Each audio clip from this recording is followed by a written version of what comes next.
এবং সবথেকে বড় কথা হচ্ছে উনি বলেছিলেন, সেই সময় আপনারা শুনেছিলেন, উনি বলেছিলেন যে গোটা ঘটনার সময় তিনি নাকি ফোনে ছিলেন। আমি জানি না তাহলে সেই সময় ফোনে থাকাকালীন যে কি করে পুলিশ থেকে শুরু করে হাসপাতাল কর্তৃপক্ষ এবং এই যেটা পেয়েছি, আমি জানি না যে আপনি মা হয়ে আপনার কাছে কি কি কি হচ্ছে এই মুহূর্তে, যেখানে দেখা যাচ্ছে যে এক তো অভয়ার দেহ সংরক্ষণ থেকে শুরু করে পোস্টমর্টেম থেকে শুরু করে সেখানকার ছুরি কাঁচি গ্লাভস ব্যবহার থেকে শুরু করে কোনো জায়গাতেই হাসপাতালের নিয়ম মানা হয়নি।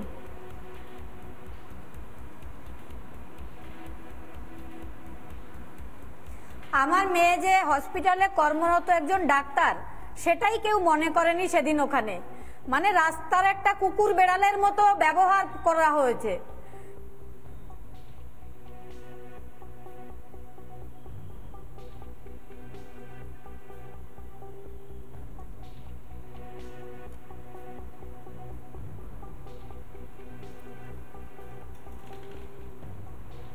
এবং সেদিনকে আপনারা যেটা আগের দিন এসে বলছিলেন যে ফোন করার ক্ষেত্রে কারা ফোন করলো, কার ইনস্ট্রাকশনে ফোন করলো, শুরু থেকে বলা হলো যে আত্মহত্যার কথা। আমি এখানেও যে ওসি থেকে শুরু করে টালা থানার ভূমিকাটা স্পষ্ট আমি দেখতে পাচ্ছি, পাতা উল্টে উল্টে তাদের টাইমিং থেকে শুরু করে তারা যে সময়তে এফআইআর করেছে প্রতিটা ক্ষেত্রে ছত্রে ছত্রে গাফিলতির জায়গা আছে।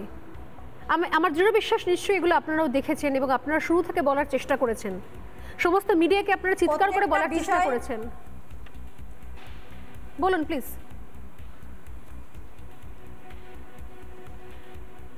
প্রত্যেকটা বিষয় এখন সবার সামনে চলে এসেছে যে সেদিন পুলিশের যে গাফিলতি, সেদিন হসপিটাল কর্তৃপক্ষের যে গাফিলতি, সবই এখন সামনে এসেছে। আমরা সেদিন যে 9 তারিখ দেখেছিলাম, সেদিন যে সবাই যে তাদের কর্তব্যে অবহেলা করছে সেটা আমরা সামনে থেকে বসে বসেই দেখেছিলাম।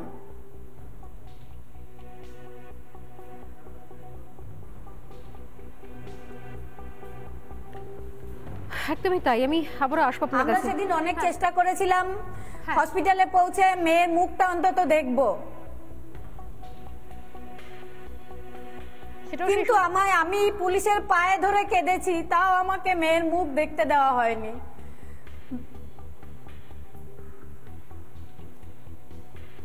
এখানে উল্লেখ রয়েছে প্রায় 6 ঘন্টার উপর আপনাদেরকে বসিয়ে রাখা হয়েছিল, রায়ের কপিতে উল্লেখ রয়েছে 3.5 ঘন্টা। সে সময় পুলিশকে অনুরোধ করেছিলেন আপনারা?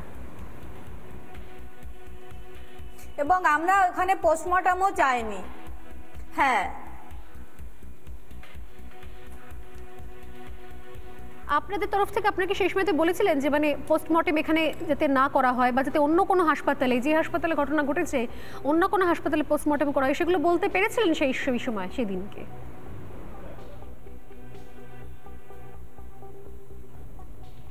আমি জোর করে বলেছিলাম, মানে আমাদের কোনো কথা তো শোনা হয়নি সেদিন। সন্দীপ ঘোষের একজন শারিফ হাসান বলে ছেলেটা, সে সন্দীপ ঘোষের অনুমতি নিয়েই সবকিছু ওখানে দায়িত্বে ছিল। আজকে রাজ্য যে তৎপরতার সঙ্গে হাইকোর্টে মুভ করেছে এবং হাইকোর্টের তরফ থেকে বলা হয়েছে যে অভয়ার পরিবারের বক্তব্য শুনতে হবে, যে আপনার অভয়ার পরিবারকে না জানিয়ে কেন এসেছেন, অভয়ার পরিবারের ভার্সন, সিবিআই এর ভার্সন না শুনলে এই মামলার কোনো, এই আবেদনের কোনো গ্রহণযোগ্যতা থাকবে না। সে বিষয়ে আপনি কি বলতে চাইবেন?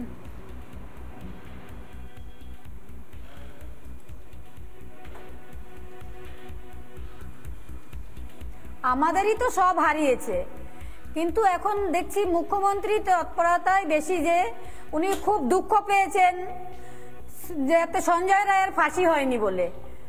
আমি মাননীয় মুখ্যমন্ত্রীর সঙ্গে একমত যে উনি যেমন বলছেন এই ক্রাইম যারা ঘটিয়েছে তাদের বেঁচে থাকার অধিকার নেই, আমিও এটাতে মনে করি যে যারা যারা আমার মেয়ের এই খুন এবং ধর্ষণ ঘটনার সঙ্গে যুক্ত এবং যারা তথ্য প্রমাণ লোপাট করেছে, যারা তড়িঘড়ি আমার মেয়েকে নিয়ে পুড়িয়ে দিয়েছে, দাহ করে দিয়েছে, সবাই জড়িত এবং তাদের সবারই বেঁচে থাকার অধিকার নেই, শুধু একজন সঞ্জয় রায় নয়। যারা পুলিশ সেদিন ওখানে বসে বসে তথ্য লোপাট করেছে তাদেরও একই সাজা হওয়া উচিত। খুব স্বাভাবিক, আমরা সবাই একই জিনিস চাইছি। নানা ধরনের কন্টেন্ট দেখার জন্য লাইক করুন, শেয়ার করুন আমাদের ফেসবুক পেজ, সাবস্ক্রাইব করুন আমাদের ইউটিউব চ্যানেল। পাশাপাশি অন্যান্য ব্রেকিং নিউজের জন্য অবশ্যই চোখ রাখুন রিপাবলিক বাংলায়।